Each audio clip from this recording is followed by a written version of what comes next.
안녕하세요. 방송을 시청해주시는 독자 여러분, 시청자 여러분, 반갑습니다. 예. 오늘 제가 다뤄볼 주제는요, 이슬람입니다. 이슬람. 예. 제목을 한번 이렇게 달아봤어요. 이슬람, 사단의 마지막 히든 카드. 혹은 사단의 끝판왕 히든 카드. 이렇게 달아봤고요. 그리고 이제 오늘은 이슬람 금융에 대해서 좀 이야기를 해보려고 합니다. 참고로 저는 경제 전문가가 아닙니다. 제가 여기서 다룰 내용들은 굉장히 어떤 계략적인 이야기들을 많이 할 거예요. 우선 오늘 말씀은요. 참고로 보셨으면 하는 말씀이 신명기 15장 4절에서 11절까지의 말씀을 보시면 됩니다. 이 구절을 읽어보면요. 하나님께서 믿는 우리에게 힘들고 어렵고 가난하고 약한 자들을 품고 배려하길 원하신다는 것을 분명히 알 수 있죠. 그죠? 우선 이 말씀 구절을 곰곰이 생각하시면서 이 시간에 이야기하려는 주제와 내용들을 잘 연관 지어 보시기 바랍니다. 오늘 주제는요. 이슬람 금융입니다. 이슬람 금융인데 우선 이슬람 금융이 우리가 익숙하고 친숙한 어떤 금융제도, 금융 시스템과 어떻게 다른지에 대해서 대략적인 이야기를 해보도록 하겠습니다. 우선 참 재밌으면서도 이 슬픈 것이 뭐냐면요. 예수님을 잘 믿는다. 신앙이 좋다는 분들 이렇게 보면은 혹은 믿음이 꽤 있다고 자부하시는 분들조차도 이게 보면은요. 막상 이제 돈을 벌고 모으고 쓰는 데 있어서는 사상이나 철학이 빈곤한 경우가 적지 않죠. 다시 말해서 신앙과 물질관이 이게 그냥 따로 노는 거예요. 따로 국밥으로 노는 경향성이 강하죠. 그리고 이제 돈을 벌고 모으고 쓰는 영역에서는 성경적 사고가 아니라 자본주의적인 사고방식으로 머리가 돌아가더라. 그런 경우를 많이 볼 수 있다는 거죠. 그죠? 대표적인 몇 가지 개념들을 이야기를 해보도록 하겠습니다. 우선 이제 대부분의 기독교인들도 예를 들면은 적은 투자를 하고 큰 수익을 거두는 것이 현명한 투자다. 이런 개념 혹은 돈이 돈을 번다. 그죠? 이런 개념 혹은 큰 위험을 무릅써야지 큰 돈을 벌 수 있다. 이런 개념들을 아무런 꺼리낌 없이 거부감 없이 받아들이죠. 그죠? 헌데 이러한 말들이 이런 말들을 성경적으로 걸러본 적이 있는지 혹은 우리가 너무 자본주의적인 사고방식에 쪄들어 있는 것은 아닌지 우선 위에 이 말들, 이런 개념들을 가지고 이야기를 한번 해보도록 할게요. 그리고 동시에 제가 여러분에게도 몇 가지 질문들을 한번 던져보도록 하겠습니다. 여러분들도 한번 잘 생각해 보셨으면 좋겠어요. 우선 적은 투자를 하고 많이 거둔다는 말은 자본주의에서는 당연하게 받아들여지는 개념일지 모르죠. 그죠? 하지만 최소 투자로 최대 이익을 거두려다 보니까 무슨 일들이 발생을 하나요? 전 세계적으로. 그죠? 아이들이 맨발로 땡볕에서 하루에도 몇 시간씩 코코아를 채취해야 하죠. 그죠? 그 외에도 목화 농장이라든지 아니면은 커피 농장에서 노동력 착취 내지는 인권 유린이 버젓하게 당연히 일어나죠. 예. 또 납품업체를 쥐어 비틀어 짜고 단가를 후려친다든지 이런 일들이 일어나죠. 그죠? 그 외에도 여러 가지의 일들이 있죠. 그죠? 이러한 과정으로 인해서 돈을 많이 벌게 되고 나서 하나님께서 주시는 물질 축복을 받았다라고 이야기한다면 몇몇 소수에게 큰 물질이 돌아가기 위해서 다수를 유린 어가 비틀어 짜고 나서 하나님께서 큰 물질 축복을 주셨다고 이야기하는 것에 대해서 그게 과연 성경적으로 어떻게 받아들여야 될지 한번 생각을 해보신 적이 있으신가요? 그렇죠? 이렇게 사람들을 관찰을 해보면은요, 어떤 분은 큰 부자가 됐어요. 크게 돈을 벌고 나가지고 갑자기 멀쩡하게 살고 있던 자녀가 이혼을 한다든지 아니면 뭐 다 큰 부자가 됐는데 갑자기 배우자가 바람이 난다든지 뭐 이런 일들이 왜 생길까? 분명히 연관이 있을 거라고 저는 봅니다. 그죠? 자, 두 번째는 이제 돈이 돈을 번다라는 개념이에요. 그죠? 이런 말의 영향 탓인지 회사를 세우고 키워서 일어선 어떤 빌 게이츠, 뭐 이 빌 게이츠 누군지 다 아실 거예요. 빌 게이츠보다는 투자를 잘해서 거부가 된 워렌 버핏을 더 좋아하는 것 같아요. 그죠? 수고하고 고생해서 벌게 된 수익이나 돈은 마치 좀 별거 아닌 것 같고, 뭐 주식이나 부동산 투자를 잘해서 큰 돈을 벌면 우대를 받는 듯한 분위기가 생기게 됐죠. 그죠? 제가 이런 얘기를 왜 하냐면요. 예전에 친척 한 분이 이런 얘기를 하신 적이 있어요. 회사 동료 한 명이 아파트로 이사를 잘 간 거예요. 이사를 잘 가는 바람에 자신의 한 10년치, 13년치에 해당하는 연봉을 이제 그 금액을 1, 2년 사이에 벌어버린 거죠. 그러다 보니까 이분이 일할 맛이 안 난다고 그런 얘기 하시더라고요. 그러니까 일에 집중해서 하시던 분이 요새는 막 일하다가도 재테크 사이트 뒤적거리고 경제 관련 소식이나 뉴스 같은 거 자꾸 보게 돼서 일의 집중도가 떨어지더라. 이렇게 이야기하시는 것을 제가 한번 들어본 적이 있어요. 성실히 일했는데 왠지 바보 된 기분, 멍청한 것 같고, 투자 한번 잘해서 이사 한번 잘 가가지고 몇 천만 원, 억대를 한꺼번에 벌어버리면은 왠지 더 유능한 것 같고, 그죠? 이런 부분에 대해서 여러분 어떻게 생각을 하십니까? 또 그런 예도 있을 수 있죠. 그죠? 장기적 투자 관점이 아니라 단기적 투기 목적으로 돈이 들어와서 속된 말로 뭐 이런 거죠. 뭐 치고 빠지고 먹고 튀고. 그죠? 이런 과정에서 멀쩡한 회사도 망가지고, 회사가 적대적으로 헐값에 뭐 인수 합병되고 뭐 이런 일들. 이런 것들이 돈이 돈을 번다라는 말에 해당이 되는 케이스예요. 이 말이 맞을지 몰라도 과연 이것이 성경적으로 어떻게 받아들여져야 되는가? 여러분 한번 생각해 보시기 바라요. 네.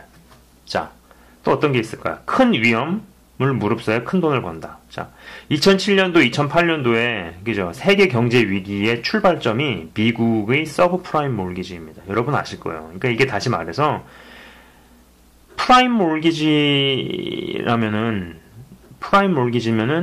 직장이 확실하고 신용이 확실한 사람한테 돈을 빌려주는 개념이라면은 여기다가 앞에다가 서브가 하나 더 붙였잖아요. 그죠? 그러니까는 신용이나 직장이 좀 불안불안하고 안전치 못한 사람한테 돈을 빌려줬다가 그 돈을 이제 돌고 돌아가지고 뭐 하여간에 뭐 금융이 뭐 터진 건데 신용도가 이제 형편없는 사람들에게 돈을 빌려주다가 이제 터진 일이잖아요. 그죠? 근데 결과적으로는 이게 엄청난 액수의 돈이 증발해버리고 미국 내에서만 수백만의 신용불량자, 막 직장 쫓겨나고 집에서 쫓겨나고 뭐 이런 사람들이 양산이 됐죠. 그죠? 물론 이 말대로 뭐 극소수의 누군가는 분명 이익을 봤을 거예요. 예, 분명 봤다고 생각을 합니다. 하지만 어마어마한 숫자의 사람들은 막대한 피해를 봤죠. 그죠? 큰 위험을 무릅써야 큰 돈을 번다는 게 사실 어떤 면에서 보면은 저는 이렇게 들리는 거예요. 누군가를 큰 위험 속으로 집어넣어버리고 몰아넣고 소수의 다른 이들이 큰 돈을 번다가 정말 맞는 말은 아닌가 이렇게 생각을 해봅니다. 그죠? 정말 믿음이 분명해서 큰 위험을 무릅쓴 것인데 무릅쓴 건지 아니면은 뭐 욕심에 가려서 무모한 짓을 벌인 건지 그죠? 참 애매하죠. 그죠? 믿음을 가지고 큰 위험을 무릅쓴 것 같은데 구입한 교회 건물은 왜 헐값에 경매시장에 내놔야 되고 뭐 이런 것들. 그죠? 지금까지 이제 우리가 일반적으로 받아들이는 개념들 중 몇 가지에 대해서 이야기를 해봤어요. 그죠? 적은 투자를 가지고 큰 수익을 남겨야 현명한 투자다. 혹은 돈이 돈을 번다. 아니면 큰 위험을 무릅써야지 큰 돈을 벌 수 있다. 우리가 어떤 거부감 없이 잘 받아들이는 그런 개념들이 과연 성경적으로 진짜 옳으냐. 예, 그죠? 이런 개념들 말고도 더 있겠지만 일단 위에 세 가지 개념들을 가지고 이야기를 해봤어요. 근데 여기서 확실히 알 수 있는 건 뭐냐면요. 자, 보십시오. 기독교 신앙이 있어요. 그죠? 그 다음에 여긴 경제활동 섹터입니다. 그죠? 이상적인 모델로 가자면은, 이상적 모델이자면은, 그죠? 기독교 신앙이 위에 올라서고, 그리고 그 밑으로 뭐 이제 경제 활동이나 혹은 자본주의가 이 밑에서 지배를 받는, 기독교 신앙 밑에 지배를 받는 그림으로 가야 되죠. 그죠? 기독교 신앙의 지배를 받도록 했어야 하는데, 그러나, 그죠? 기독교 신앙이 여기 있으면은 경제 활동, 따로 국밥으로 노는 거예요. 그죠? 아니면은 경제 활동이 있으면은 기독교 신앙을 밑으로 집어넣어 버리는 거죠. 이런 구조로 많이들 가죠. 그죠? 그래서 기독교 신앙과 경제 활동이 따로 놀게 될 때 생기는 어떤 현상들, 볼 수 있는 관찰되는 현상들이 뭐겠어요? 믿음 하면서도 막상 돈에 대해서는 철학 빈곤하죠. 그죠? 어떻게 벌고 모으고 써야 될지를 모르죠. 그죠? 그래서 막상 무슨 조언을 하고 뭐라고 얘기를 하면은 내 돈 내가 벌어서 내가 쓰는데 뭔 상관이냐 이렇게 받아치죠. 그죠? 또 어떤 게 있을까요? 믿음 하면서도 경제 활동은 성경적이 아니고 자본주의적으로 생각을 합니다. 그죠? 이러다가 뭐 부자와 나사로 이야기 나오죠. 왜? 그 얘기 속에 부자같이 될 수도 있는 거죠. 그죠? 자, 이런 경우에는요. 경제활동 밑으로 기독교 신앙을 집어넣게 되면 어떤 일들이 발생을 하느냐 이거죠. 성경 구절들이 경제활동 및 자본주의를 정당화시키는 구조로 가죠. 자본주의 정당화. 그래서 자본주의랍시고 자본주의를 옹호하는 그런 활동들을 정당화시키기 위해서 성경 구절이 쓰임을 받게 되는 거죠. 그죠? 신앙이 마치 뭐랄까요? 자본주의의 시녀로 전락한다. 뭐 이런 개념이 되겠죠. 그죠? 또 뭐겠어요? 뭐 번영신앙이라는 어떤 기형아가 탄생을 하는 거죠. 그죠? 현실적으로 우리가 이 두 케이스를 많이 보게 되는 것 같아요. 이렇게 되게 되면은 앞서 처음에 말씀드린 신명기 15장 4절에서 11절 말씀을 실천하는 것이 구조적으로 불가능해지겠죠. 그죠? 자, 이 성경을 읽다 보면 말이죠. 성경을 잘 이렇게 읽어보면은요, 예수를 믿는다는 하나님의 백성들이 똑바로 못 써 있으면은 항상 대적들이 강해집니다. 그러니까 하나님께서 그 대적들이 막 융성해지고 강성해지고 힘을 갖고 세지는 것을 허용하시는 것 같아요. 어떤 면에서는 이제 대적들이 강해지는 것을 하나님께서 허용하시는 거죠. 그죠? 자, 2007년에서 2008년도 서브프라임 몰기지 사태는요, 자본주의 병폐를 다 보여준 사건이었어요. 그죠? 그래서 실제로 그 사건 이후에 이슬람 금융에 대한 논의가 학계에서 활발히 논의가 되었습니다.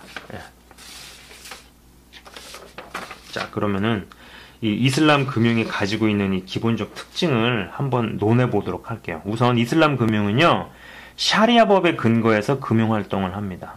기독교에서는 기독교 신앙을 경제 활동에 올리는 작업을 어떤 면에서는 잘 이루어내지 못했다라는 인상을 받는 데 비해서 이슬람 금융은 종교를 금융 위에 올려놓은 인상을 준다라는 거죠.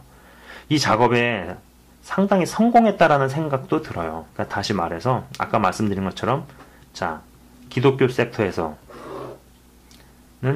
많이 볼 수 있는 부분이 이 신앙과 경제, 자본주의가 있으면은 어떤 엮인 게 전혀 없는 것 같은, 마치 신앙 따로 경제 따로, 막 신앙이 좋은 것 같은데 돈을 벌고 모으고 쓰는 데 있어서는 자본주의적으로 생각하는 거, 아니면 자기 마음대로 생각하는 이런 구조로 간다든지, 아니면은 경제 자본주의가 있으면은 이 밑으로 신앙을 집어넣는 듯한 그림이라면은 이슬람은요, 종교를 딱 위에 세우고 거기에 지배를 받게끔 이 경제 활동에 이런 구조로 정착을 시켰다라는 거죠. 그러다 보니까는 특징이 뭐가 있을까요? 이슬람 금융의 특징은요, 이자가 없습니다. 이자 개념이 없어요. 예금을 맡긴 고객은요, 그러니까는 이제 어떤 커스터머, 고객이 은행에다가 돈을 맡기면은 그 은행은 회사에다가 투자를 하겠죠? 그죠? 그리고 그 회사가 이윤을 내면 그 이윤에서 고객한테 주는 구조죠. 예금을 맡긴 고객은 회사가 벌어들인 이윤에서 일부를 지급을 하는 개념이에요. 그래서 이자가 없단 말이에요. 이자 대신에 수익금을 주는 구조죠. 여기는 이자가 당연하죠. 대출 이자가 예금 이자보다 높은 게 당연하죠. 그죠? 그래서 뭐 예대 마진으로 은행이 먹고 살고 이런 거에 대해서 전혀 거부감 없이 받아들이는데 이슬람 금융은 이자가 없다라는 거예요. 그리고 건물이라든지 집이라든지 어떤 부동산을 사게 되면은 여기는 이슬람 금융에서는 공동 소유 개념으로 갑니다. 그러니까는 예를 들어 가지고 어떤 개인이 집을 샀단 말이에요. 집을 사면은 이 집은 그 개인과 은행 고객이죠. 개인과 은행의 공동 소유예요. 그래 가지고 이 개인이 은행에다가 이자가 없으니까 은행에다가 렌트비를 냅니다. 이런 구조예요. 근데 여기는 뭐 아시겠지만 개인 소유죠. 어떤 면에서는 여기는 이 이슬람 쪽에서는 더 공동체 개념이 강하게 작용을 하는 부분이 있는 거예요. 여기 이쪽에서는 집을 사면은 대출을 끼고 은행에 이자를 지급하는 게 되게 굉장히 당연하게 생각을 하는데 여긴 그렇지 않다는 거예요. 또 어떤 특징이 있을까요? 이쪽 사이드에서는 이윤이 되는 곳에는 투자를 하죠. 근데 윤리적인 것을 별로 그리 고려하지 않죠. 뭐 돈만 벌어다 준다. 면은 얘가 뭐 무기를 만들어 팔든 마약을 만들어 팔든 음란물을 제작해서 뭐 팔든 별로 상관을 안 하죠. 그죠? 사채놀이, 대부업 별로 상관을 안 하죠. 주주들 이익만 된다면은 사람들을 수천 명을 해고를 하든 말든 상관이 없고 그러다가 이제 잘못되면은 바지 사장한테 덤탱이 씌워서 모가지 자르고 뭐 이런 일들 뭐 그죠? 별로 상관 안 하죠. 왜? 이윤만 되면 된다 이건데 이슬람 금융은요. 윤리적으로 문제가 있는 곳에는 투자를 못 합니다. 윤리적으로 문제가 있는 곳에는 투자를 불허해요. 그래서 뭐 술을 만들어 판다? 아니면 뭐 도박, 마약, 뭐 이런 쪽에는 투자를 못 하게 되어 있어요. 그죠? 그래서 그렇다 보니까 어떤 면에서는 기존의 금융 시스템보다 훨씬 더 윤리적이다. 이런 이야기까지 나오고 있는 거예요. 그죠? 이거는 굉장히 대략적인 설명입니다. 저는 뭐 이슬람 금융의 전문가는 아닌데 제가 재작년이구나. 그러니까 이슬람과 기독교와 이슬람이라는 수업을 들었을 때 이제 이슬람 금융에 대해서 페이퍼를 좀 쓴 게 있거든요. 그래서 그때 그런 문헌들과 자료를 가지고 대략적인 이야기를 지금 하고 있는 거예요. 자, 앞서서 이야기했듯이 기독교 신앙이 물질관을 장악하는데 잘하지 못했지만 이슬람은 기독교 쪽보다 잘한 것이 아닌가라는 생각도 듭니다. 그죠? 제가 이번 방송 준비하면서 이 문헌들을 좀 다시 봤어요. 아까 말씀드린 것처럼 이제 기독교와 이슬람 수업을 들었다 그랬잖아요. 그죠? 그때 이제 그 논문, 저널 아티클들을 좀 다시 한번 읽어봤는데 그때 이제 그 문헌들 중에 표현에 뭐가 있냐면은 글귀가 뭐가 있냐면은 이슬람 은행을 방문하면은 은행이라기보다는 또 다른 회당에 온 느낌을 받는다라는 대목을 다시 읽어봤거든요. 그 부분을 읽으면서 어쩜 이런 부분은 기독교인들이 제대로 못 해낸 부분이라는 생각도 좀 들더라고요. 그죠? 예수를 믿는다 하면서 말씀대로 못 살면 불신자이면서도 기독교인보다 더 바르고 윤리적인 사람에게 하나님께서 기회를 주시는 거는 아닌가, 뭐 이런 생각도 드는 거죠. 그죠? 그래서 그렇기 때문에 가난한 자들에게 자신의 재산을 나누면서 공산운동을 일으킨 호치민에게 베트남이 공산화되게끔 허락하신 건 아닌가. 어쩜 예수를 믿는다 하면서도 말씀대로 못 사는 사람들을 간디가 우습게 본 것은 아닌가. 간이 튀어서 우습게 본 게 아니고 예. 자기 재산을 팔아가면서 테러 운동을 일으킨 오사마 빈라덴에게 미국이 고생하게끔 놔두신 것은 아닌가. 예. 믿는다 하면서 결정적인 순간에 불신자보다 못한 도덕 및 윤리관을 보일 때 과연 그들은 우리를 어떻게 생각할까? 뭐 이런 부분을 한번 생각을 해보게 되는 거죠. 그죠? 부디 우리의 신앙이 우리가 이제 삶 속에서 하는 모든 경제, 사회 및 모든 영역에 확실하고 분명하게 장악을 해서 대적이 우리보다 절대로 강해지지 못하는 것은 물론 대적 또한 진리의 길로 이끌 수 있기를 진심으로 바라봅니다. 예. 아까 말씀드린 것처럼 기독교 신앙이 우리의 모든 영역을 다 지배하는 구조로 가야 되는 거죠. 예. 특히 이제 물질 같은 거, 물질관.